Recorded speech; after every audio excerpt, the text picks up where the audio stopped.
Even before Einstein published his theory of relativity, scientists knew about the principle of relativity, first put forward by Galileo Galilei in 1632 in his dialogue concerning the two chief world systems.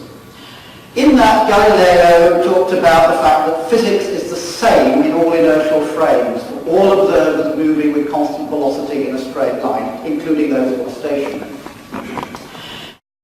In his dialogue, Galileo gave an example which would be familiar to people in the 17th century. He talked about people in a sailing ship below the decks in an enclosed cabin and they couldn't see out the portholes. They wouldn't know whether they were moving or whether they were stationary. Actually, I think a better analogy for modern day is travelling on a train. I guess you've all had the experience like I have, being in a train at a station when there's another train in the adjacent track. And one of the trains starts moving. And for a while, you don't know whether it's your train or the other train that is moving. Until you look out the window of the platform, that tells you whether you're moving right into the platform. That's what we mean by the principle of relativity. You can't tell that you're moving unless you look at an outside body. So I think we need a demonstration for this. And we've got my relativity laboratory here to demonstrate this point. Now, we need a volunteer for this, just one volunteer, but we need someone who's good at doing experiments. I think rather than having a pupil, maybe if we've got some physics teachers or science teachers here, would any pupils here like to volunteer one of their teachers, if we have any here? Here's your which school are you from then?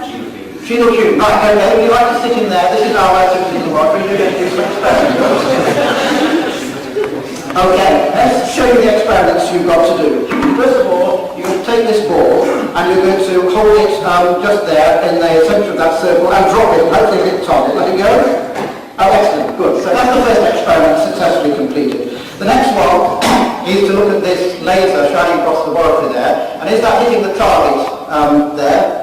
Pretty close, okay. That's it, that's on the target. So the laser beam is hitting the target. The next experiment are these two clocks. So there are two clocks here. This one is an electronic clock, which is governed by the oscillations of atoms and electrical currents. This one is a mechanical clock, which relies on a little balance wheel, mechanical motion. Are they both saying the same time at the moment? Yes. Yes? Okay. Now, the reason I have two clocks there is that if we're moving, if the clocks behave differently when we're moving, because one's electronic and one's mechanical, that might tell us that we're moving by difference in the clock. So you'll need to keep an eye on those clocks to see what they tell different times.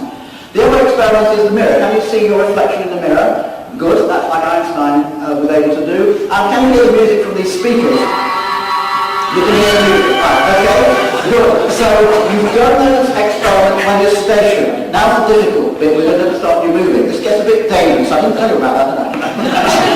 Better put on a contract on to fit you all right. There's a bit of a tight fit there. Okay? Right, so we're going to do the same experiment. So pick up the ball, and we're going to do these experiments while you're moving backwards. You have to be going away from the apparatus. So I'll start moving there, I'll tell you to drop it. Okay, we're moving now, so drop it. Okay, so you hit the target. Yes. Okay, is the laser still hitting the target? Yes. Are both clocks staying at the same time? Yes. Can you see yourself in the mirror? Yes. Can you hear the music? Yes. Okay, right. Let's go back to the start point here.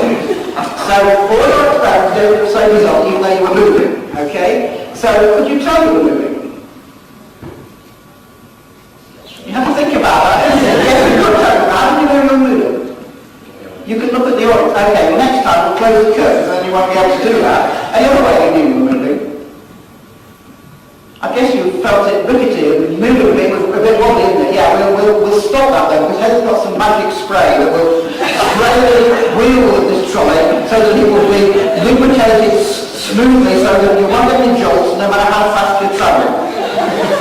Okay, so now we're going to repeat all those experiments, but this time we'll make you go a bit faster. But we're going to close the curtains, so you have to do the experiments behind the curtains. So pick up the ball already, and then we'll set you going quickly. So the curtains are closed. We're bringing you up to speed now. Okay, you're up to speed. Drop the ball. Did it hit the target? Yes. Did it hit? Yes, it did. What about the laser? Is that still hitting the target? Yes. Are the clocks saying the same time? Yes. Can you see yourself in the mirror? Yes. Can you hear the music? Yes. Okay, right, well let's see. Did you know you were moving then?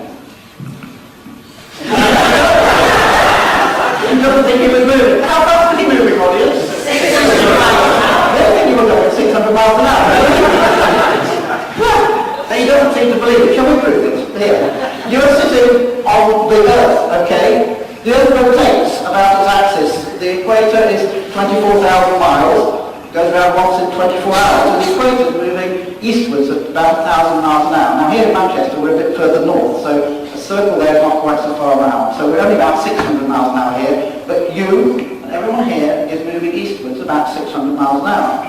You did the experiment at 600 miles an hour, and you got exactly the same result. Now, that's surprising in a way, because in the time that the ball dropped, at 600 miles an hour, you'd be about 100 metres east. So it should have missed by 100 metres.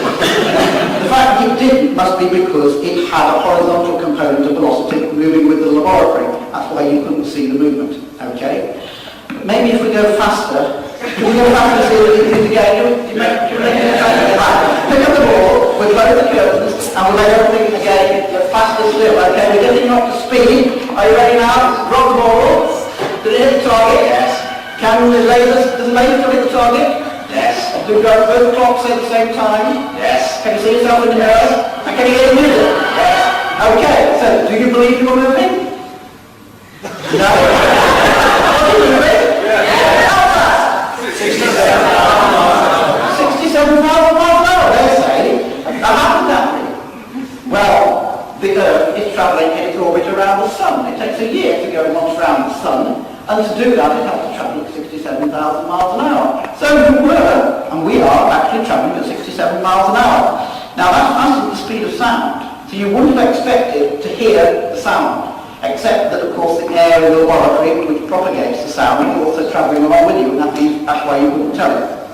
So I think we should just go faster still, shall we? Yeah, okay. One last time, faster still. Get the ball ready. Okay, okay, up to speed now. Drop the ball. Did it hit the target? Yes. Okay, what about the laser? Is that still hitting the target? Yes. Do both clocks say at the same time? Yes. Can you see yourself in the mirror? Yes. Can you hear the music? Yes. Okay, so, were you moving that time? Tell me, how fast are you going? 500,000 miles an hour. That's 0.1% of the speed of light. That's going so. That's the speed that the whole of the solar system is rotating around the centre of the galaxy. So we're all moving at that speed, and yet all your experiments have the same result. Now at that speed, 0.1% of the speed of light, you would expect the laser to miss the target by about 0.5 millimetre. Do you think we were accurate enough for that? Probably 0.5 millimetre, maybe not. Maybe we weren't accurate enough, or maybe the medium that light travels in is also moving along with the laboratory like the sound was, and that's the point we'll come back to later. So okay, thanks very much for that.